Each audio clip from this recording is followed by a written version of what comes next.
Assalamualaikum warahmatullahi wabarakatuh.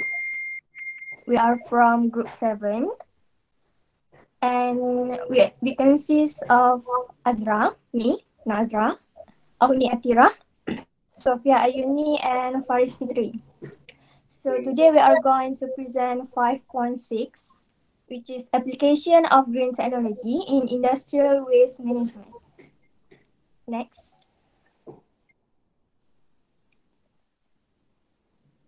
Okay, firstly, we need to know the definition of green technology. Green technology is a technology or application developed to minimize the negative effects of harmful human activities. Okay, next. So, why we need to learn green technology?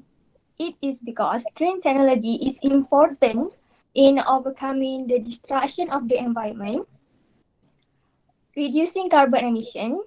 Okay, reducing carbon emission, what is mengurangkan kadar karbon. So, what is the example of activities that increase the carbon emission in Malaysia? So, the activities is like transportation daripada kenderaan. So, it can cause the increase in carbon emission. Because if we look at in Malaysia, setiap rumah ada banyak kereta. Setiap rumah tu 2-3 buah kereta. So carbon emission yang dikeluarkan tu banyak sangat. Okay. Next, green technology is important in improving human health and lifestyle because it is environmentally friendly. And lastly, green technology is important in conserving the country's natural resource by applying renewable energy resource. So it's like sustainability of the earth lah. So Sustainability tu apa maksud sustainability tu supaya orang semua faham. Sustainability tu mengekalkan kesemulajadian bumi. Kelestarian deh sebenarnya. Kelestarian. Okay, we move to the development of green technology. Next. This is like the history of the technology. So it's the facts that you just need to read. So the introduction of National Green Technology Policy in 2009 has paved a way for a wider utilization of green technology in various sectors in Malaysia. So National Green Technology Policy pada tahun 2009, dia secara terus membuka jalan untuk penggunaan teknologi yang lebih meluas di Malaysia ni. Okay. Community awareness towards environmental pollution and climate change has speed up the efforts in producing and utilizing green technology while sustainably managing resources. So, maksudnya community awareness terhadap environment di Malaysia ni secara tidak langsung telah menggalakkan lagi penggunaan green technology di Malaysia. Malaysian Green Technology and Climate Change Centre, Green Tech Malaysia, is a government agency responsible for initiating various programs and incentives to encourage the adoption of green technology in various economic sectors in Malaysia. So as we can see, that is Green Tech of Malaysia, and one of the plan is the master plan of Malaysia, like the photo. You can look at the photo. Next. So the usage of green technology is not solely limited to the industrial sector, but it is very broad across various aspects of life. So it is not limited to the industry only. In applications involving manufacturing of products or service, the use of technology with environmentally friendly, which is green technology, approach is adopted starting from utilization and management of resources to waste management.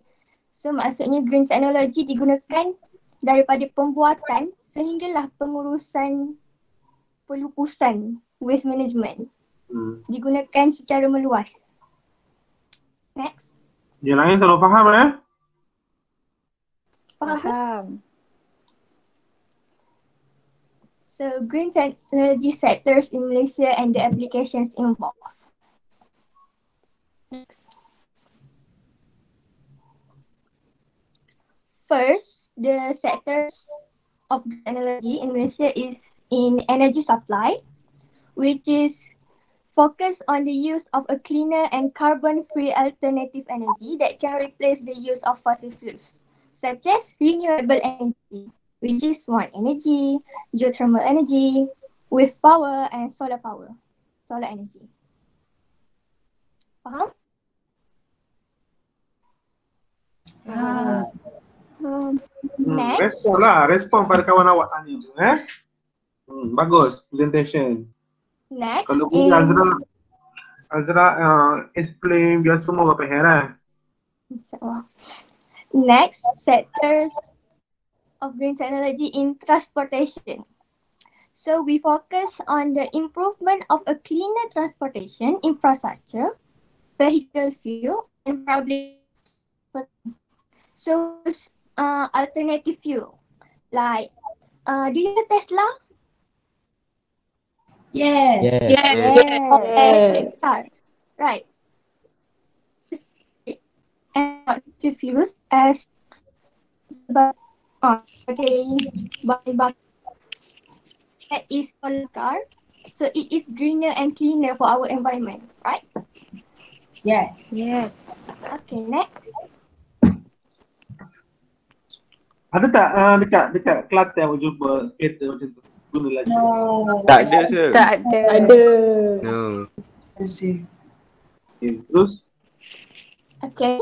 Tak ada setakat ni, sir. kalau jumpa Ya. ada KL ada. Kalau jumpa harus nak gambar Najla pernah nampak tak KL tak? Tak. Ada, saya pernah nampak KL. Okay, Terus so next is buildings. So we focus on the use of environmentally friendly building materials and energy saving buildings. So energy saving buildings like in the photo, it doesn't use much lampu. It reflects the sunlight and it can bright the inside of the building also. Right. Are you sure it convert the sunlight to Not convert. what? So Not how? convert. The sunlight penetrate through the transparent glass. Oh, so sunlight is absorbed by the glass, and then it will use to make the whole building becomes lighter macam tu. Lighter. Mengurangkan Brighter. lampu. Okay, so I can see the solar panel at the roof of the building there. Is it the solar panel is to convert is the electricity generator, or the solar panel is to reflect the sunlight to bright the room, bright the building? If you know lah. Convert. Macam mana? Convert. I think convert because during daytime, they do not use light because of the sunlight already have light. Okay. So meanwhile, they also use solar energy to generate another electrical. Okay. The panel on the top of the roof too is the solar panel lah. Solar panel to generate the energy to the whole building lah. Okay. So next. Waste and wastewater management sector. Focus on minimizing waste disposal and wastewater into the environment by converting waste or wastewater into something new, such as compost. Okay, compost is fertilizer. Fertilizer from our food waste. Just like at the photo. And we can also recycle to minimize the waste disposal. Okay. Okay, next.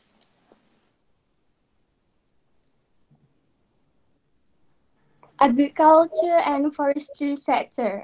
We focus on controlling the rate of carbon dioxide in the air through agriculture and forestry. Like when we plant tree, it will produce oxygen, right?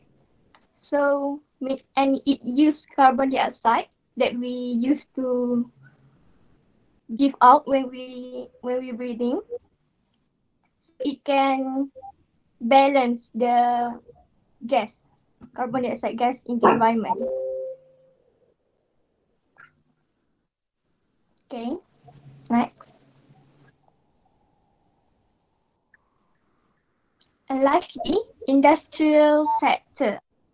It focuses on the use of energy efficient tools and technology in industrial sector.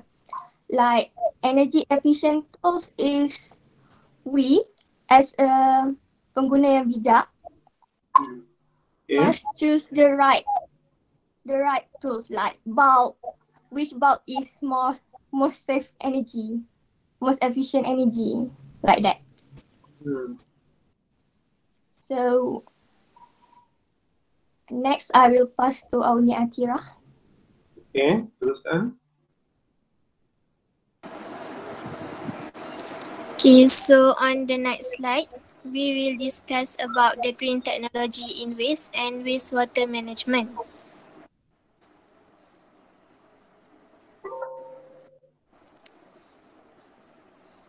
So, green technology is also utilized in waste and wastewater management.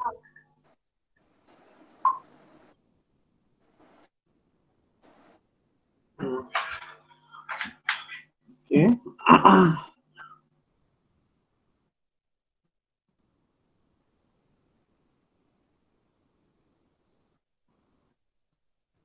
Of the use of green technology is to ensure more efficient waste management, reduction in greenhouse gases emission, and removal of cleaner wastewater. The carbon footprints can also be indirectly reduced, and various alternative methods in managing waste and wastewater can be explored through green technology.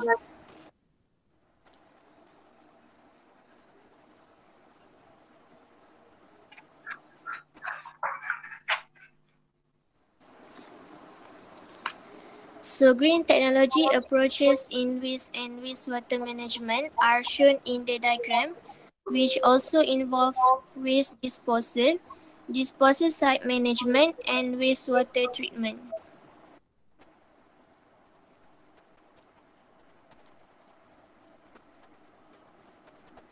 So, I will explain about the waste management.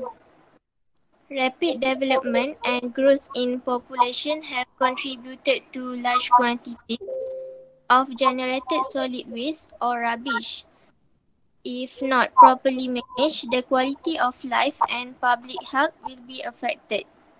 So, waste management does not only involve local authorities, but all communities also need to play a role in ensuring the effectiveness of waste management, especially solid waste.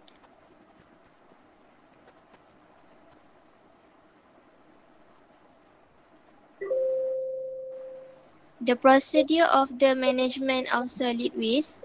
Solid waste can be managed in many ways. So based on the picture, solid waste can be managed by composting organic solid waste, solid waste collection, and waste segregation, which is by sorting into categories. Then, waste segregation can also be managed to solid waste collection or to recycling center. Solid waste collection is then sent to a sorting center to be sorted either by incineration, landfill or recycling depends on the categories. Okay, sekejap Apa yang awak faham dengan apa tu dia kata can be managed by composting organic solid waste. Apa maksudnya? Apa dia, Sen? Apa yang faham dengan ayat dia tu? Solid waste can be managed by composting organic solid waste tu. Apa yang faham?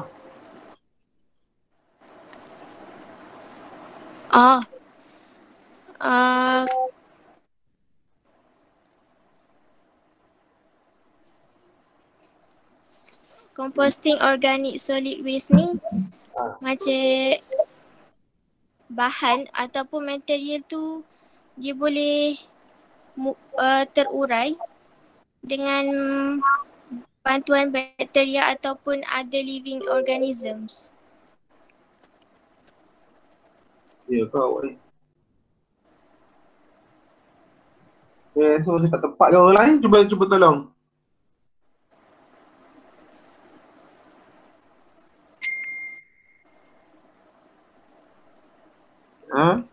Orang lain, ahli group. Procedure kata solid waste can be managed in many ways. Dia kata bahan apa tu, sisa pepejal ini boleh diuruskan dengan banyak kaedah cara lah. Berdasarkan gambar tu, okay, solid waste tu, okay, can be managed by composting organic solid waste tu maksudnya bahasa mudahnya buat bahagia lah. Okay, maksudnya kita tukar solid waste itu, okay, biar dia menjadi baja organik. Nah, kompos tu ialah betul-betul kompos tu dah menjadi baja organik. Okay. Lepas tu betul solid waste collection ataupun kalau kita nak ni kita boleh munggah dia, kita angkut dia pergi ke tempat pelupusan. Okay. And waste segregation ni maksudnya kita macam kat sekolah tu lah kita buat apa? Apa baru? Kat sekolah kita, kat sama kita, kat sekolah kita buat apa? Kita semula. Maksudnya kita pisahkan dia, kita segregate dia, kita apa tu? Masa Melayu ke boleh namanya? Asingkan dia kepada betul kategori dia. Last tu apa barulah kita teruskan. So awak kena faham apa istilah-istilah dalam ni supaya awak lebih senang nak explain kalau soalan tanya. Kena faham dulu apa istilah yang digunakan. Okay, teruskan.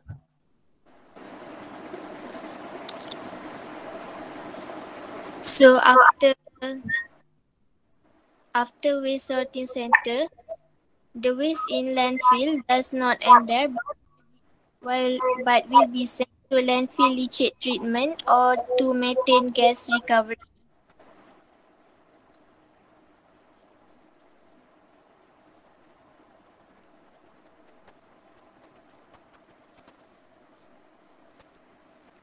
Okay, so leachate is a contaminated liquid produced from water leached from solid waste. Leachate ni liquid that exists as a part of waste in a landfill.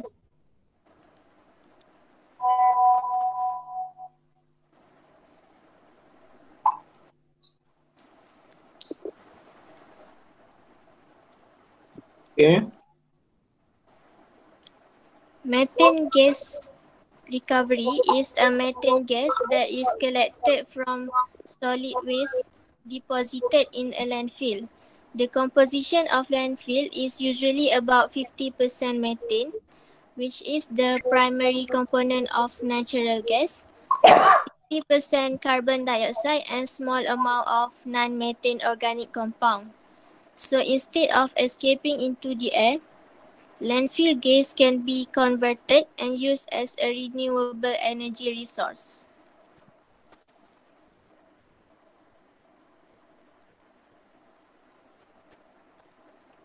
So in this stage of solid waste management, one of the stage of it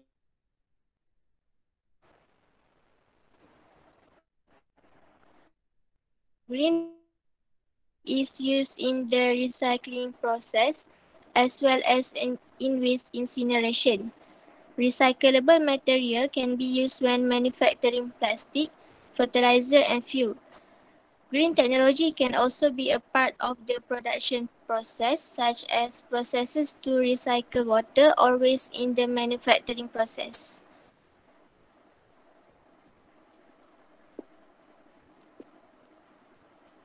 So I will pass to Sophia Ayuni. So next, I will continue to wastewater management.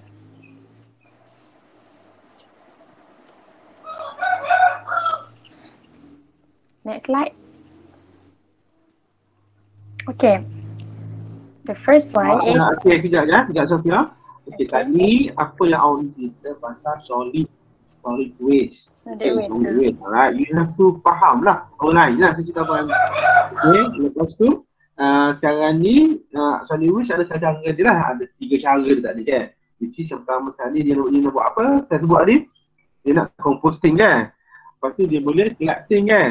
Dan dia boleh segregate tak. Jadi 3 cara untuk solid waste.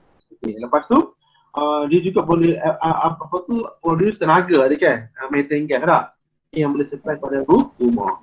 So sekarang ni kau tengok pula wastewater pula. Tadi apa tu solid waste, ini wastewater pula. Okay, teruskan Sophia. Okay. So wastewater is a liquid waste consists of human waste, food waste, oils and chemicals. Wastewater can be divided into 3 types, which are domestic wastewater, stormwater runoff, and industrial wastewater. Industrial wastewater contain acrylonitrile, methylbenzene, toluene, and heavy metals such as arsenic, mercury, and lead. This hazard toluene, and heavy metals such as arsenic, mercury, and lead. These hazardous chemicals difficult to decompose biologically and require systematic treat so that they not pollute environment nor affect human health. Maksudnya, wastewater ni datang daripada pelbagai sumber. Ada daripada industri dan sebagainya dan mengandungi hazardous chemical. Kita tak boleh nak compose this wastewater through biologically method. So we need a proper method to treat this water. Next.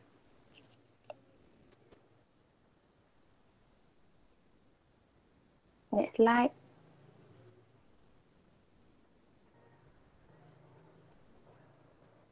Okay.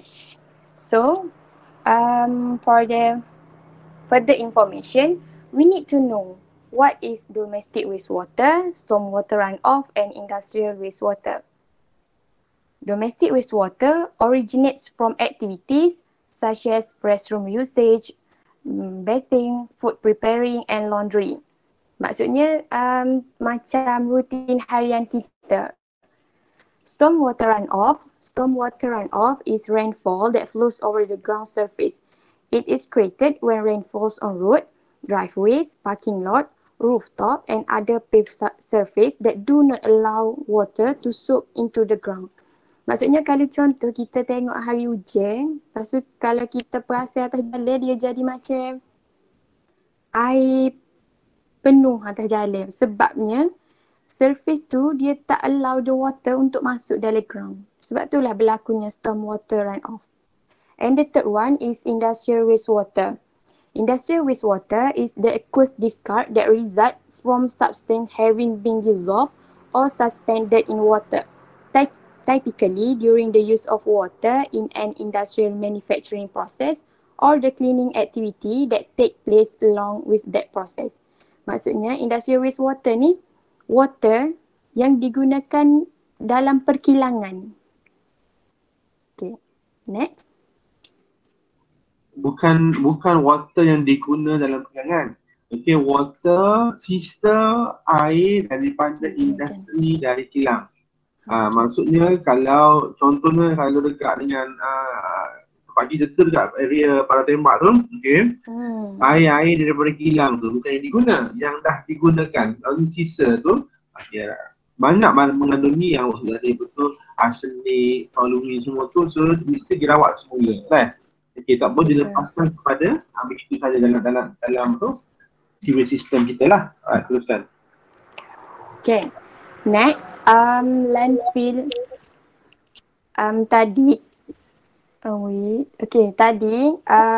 kita faham that wastewater require a neat method to treat this water. So here, will we proceed to the landfill leachate treatment method.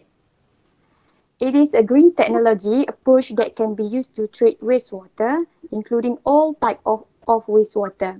So for the information, the China wastewater treatment and the Mexico wastewater treatment as the diagram below. It's just only a tambahan. Okay, now, so let's observe the diagram well. From the starting lifting station to the collection of sludge to the chlorination and then pump to the river. Okay, next.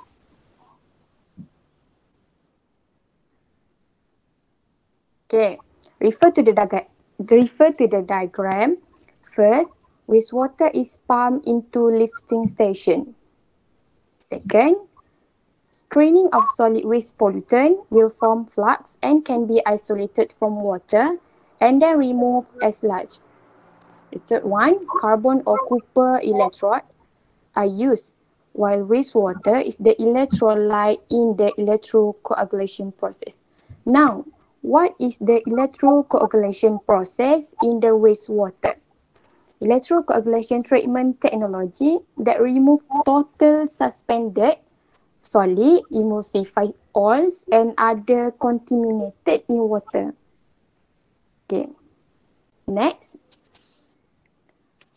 Proceed to the number 4. After a proper treatment, as the diagram above, sludge can be used as fertilizer for the agriculture sector or disposed of by appropriate methods depending on the composition of the material contained in sludge. Maksudnya, kita kena tengok juga kandungan sludge tu. Barulah kita boleh kompos.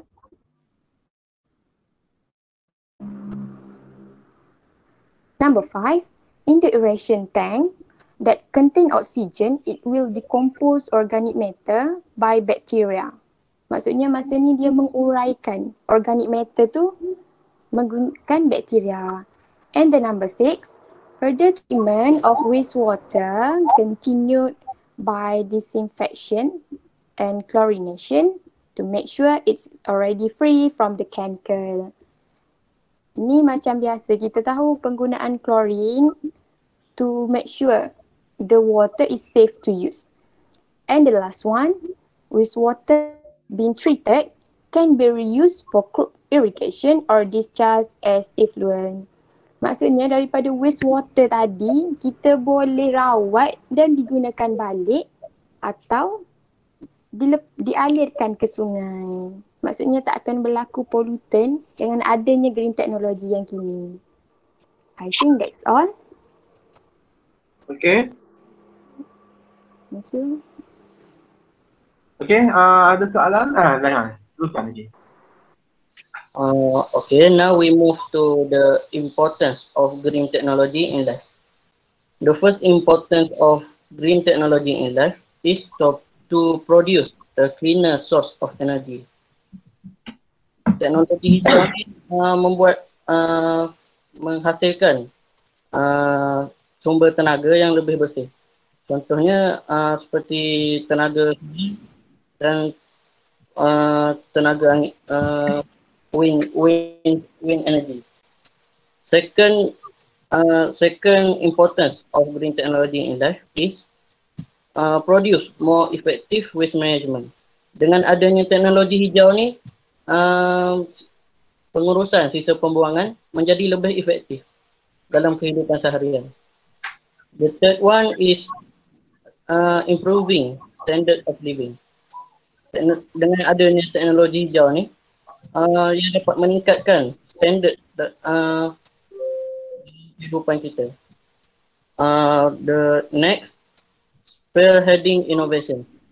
Spearheading ni maksudnya memajukan ataupun menerajui lembing inovasi. The last one is mitigating the global warming.